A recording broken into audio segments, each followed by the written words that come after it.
এবার 40টি হীরা দিয়ে তৈরি সমুদ্র নীল রঙের আংটি গৌরীকে উপহার আমিরের। কিন্তু কি বিশেষত্ব রয়েছে এই আংটির?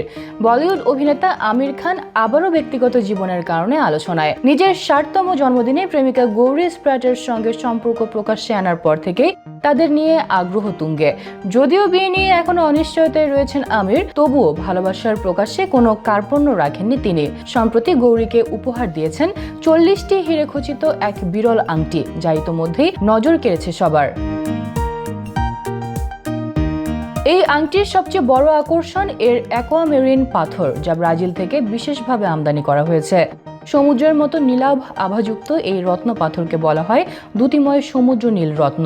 বিশ্বাস করা হয় এটি পরিধান করলে মন শান্ত হয়, একাগ্রতা বাড়ে এবং ইতিবাচক শক্তির সঞ্চার ঘটে। ফলে এটি কেবল অলংকার নয়, মানসিক প্রশান্তির প্রতীক হিসেবেও বিবেচিত। আংটিটির নির্মাণ প্রক্রিয়াও কম চমকপ্রদ নয়। 1 মাস থেকে শুরু করে প্রায় 1 বছর পর্যন্ত সময় লেগেছে এটি তৈরি করতে। 131 জন দক্ষ শিল্পীর নিখুঁত কারুকাজে প্রতিটি অংশ আলাদাভাবে ডিজাইন করা হয়েছে, যা এটিকে একটি অনন্য শিল্পকর্মে পরিণত করেছে। কুইন নামের একটি জুয়েলারি ব্র্যান্ড থেকে এই আংটিটি সংগ্রহ করেছেন আমির। বিশেষজ্ঞদের মতে এর নকশা এতটাই বিরল যে একই ডিজাইনের আর কোনো আংটি বাজারে পাওয়া যাবে না। সম্প্রতি এক অনুষ্ঠানে গৌরীর আঙ্গুলে এই আংটির ঝলক দেখা যায়, যা তাদের সম্পর্ককে নতুন মাত্রা দিয়েছে।